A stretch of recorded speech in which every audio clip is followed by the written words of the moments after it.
Horóscopo estoico. 14 de fevereiro de 2026. Áries. Agir com consciência hoje evita conflitos desnecessários.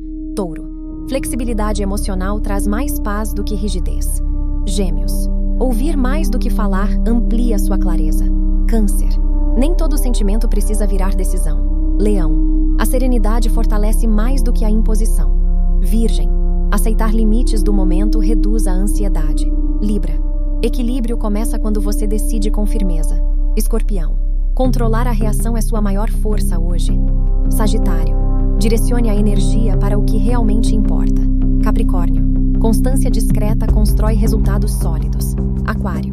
Distância emocional ajuda a enxergar melhor. Peixes. Cuidar da própria energia é prioridade. Pensamento do dia.